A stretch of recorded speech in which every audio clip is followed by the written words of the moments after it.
Hello guys and welcome back to Fatboss TV. Today we're back from more raid testing from the 7.3 PTR, and today we're having a look at the Antoran High Command encounter in Antorus the Burning Throne. Yes, this is the third boss in the instance, and it definitely feels like a step up over the first two. The fight is mainly about dodging mines, avoiding Bladestorm, and making good use out of the control pods that activate throughout the fight. And this encounter does have a pseudo-enrage, with the raid taking ever-increasing bursts of damage on a timer. But before we go into anything, as always, this is a preview of the encounter. All the footage you see right now is on the PTR, therefore it is subject to change. We will have a full live guide for this encounter the first week when it is released, so look out for that on the channel later on this year. With that out of the way, let's dive in. Now this fight has 3 bosses with a shared health pool, however you will only ever have one active at a time.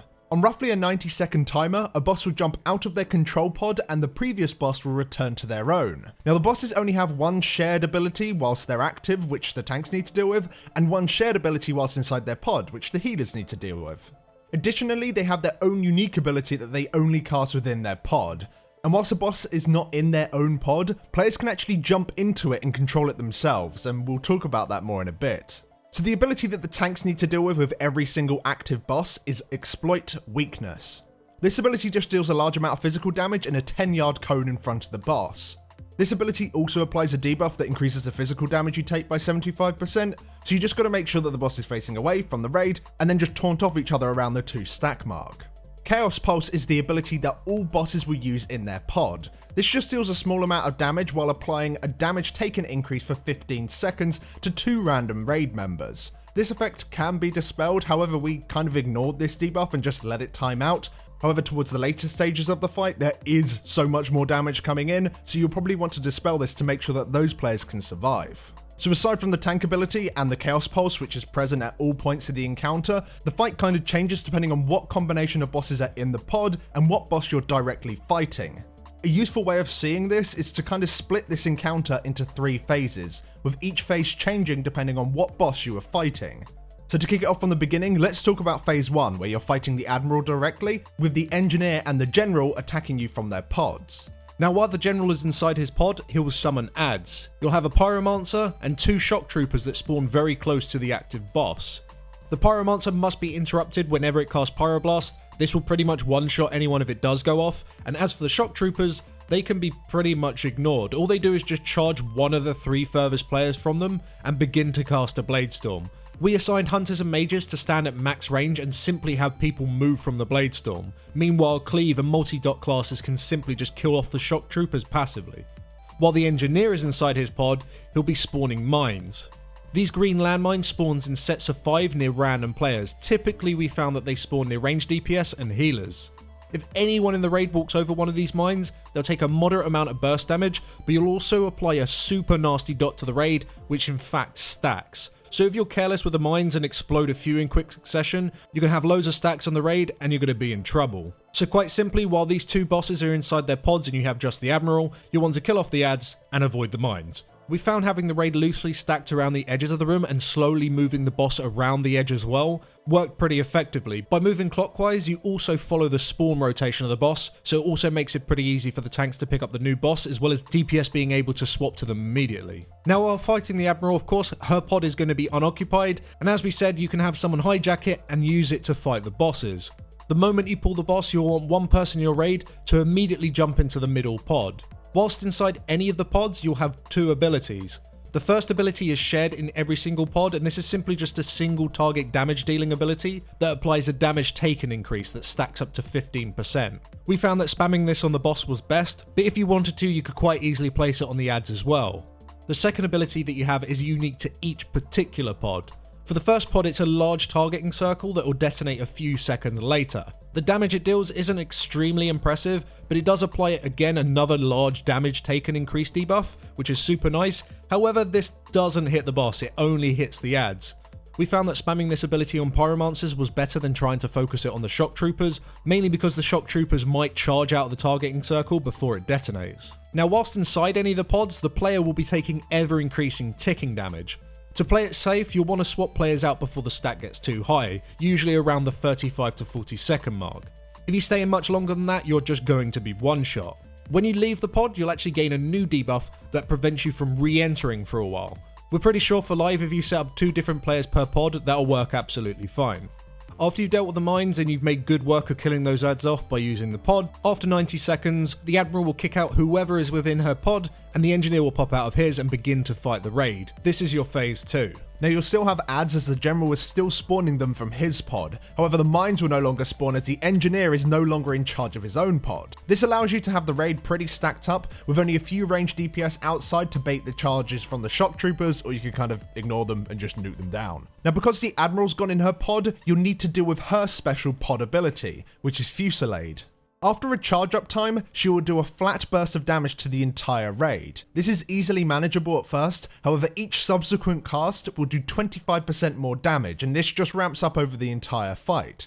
So eventually, this is going to one-shot you, but you fortunately have the Engineer's command pod to help you out. The unique ability you have in this pod will spawn a Fell Shield emitter at an area that you choose in the encounter area. This will create an interactable object for somebody to use. Doing so will create a large shield which will reduce all incoming fire damage by 50% for people who are huddled underneath it. So the player within the pod just wants to spawn a Fell Shield emitter on cooldown, making sure to place them near the raid so that they can be used easily. You'll only need 3 emitters per phase, as the Fusillade is only cast 3 times per phase. However, you will need to create some emitters in advance for the upcoming phase, as you'll still have the Fusillade come in, but you will not have access to the Engineer's pod, and therefore you won't have access to his emitters. So we place 3 emitters right next to the Engineer's pod for us to use in phase 2, as well as an additional 3 next to the General's pod on the other side of the room for us to use during phase 3. So after about 90 seconds of killing adds and then activating then stacking underneath the emitters for each of the Fusillade cast, the Engineer will kick out whoever is in his pod and take it over, whilst the General leaves his pod and fights the raid directly. And this is phase 3. Now in phase 3 you'll no longer have any of the adds spawn. You will however of course still have the Fusillades, so you need to make sure that you've actually got the emitters down on the ground. You will need at least 3 at this point just to make sure that you actually have one to cover every single one. But of course the Engineer has gone back in his pod, so you're also going to have to deal with mines. However, the General's pod will help you with this. The unique ability will summon a Disruptor Beacon. This beacon will interrupt any add spell casting as well as slow adds, which is not useful at all because all adds should be dead at this point. However, it will clear any of the mines within 12 yards of it. So whatever players inside the pod wants to spam this ability to try and clear up as many mines as possible. But aside from that, everything else remains the same. You need to make sure that you continue to move away from mines and you move underneath the emitter when the Fusillade comes in.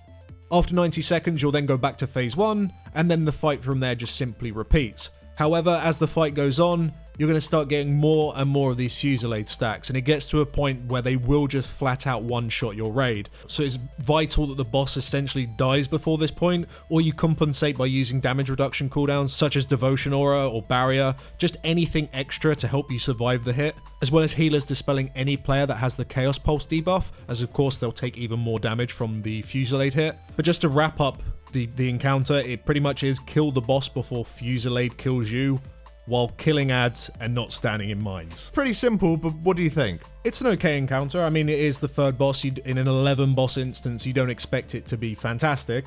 There's nothing here that's particularly new. I guess clicking on the emitter before the Fusillade comes in, that's kind of a nice touch. And of course, everyone having to run underneath it. There's a lot of pre-planning involved with that, which is kind of fun.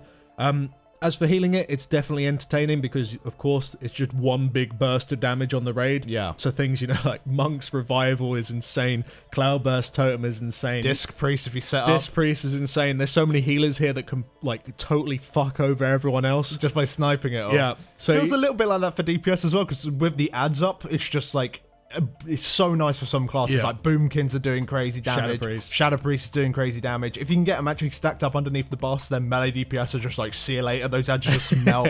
So doing those kind of things is fun. Doing that kind of crazy output is pretty fun in this fight.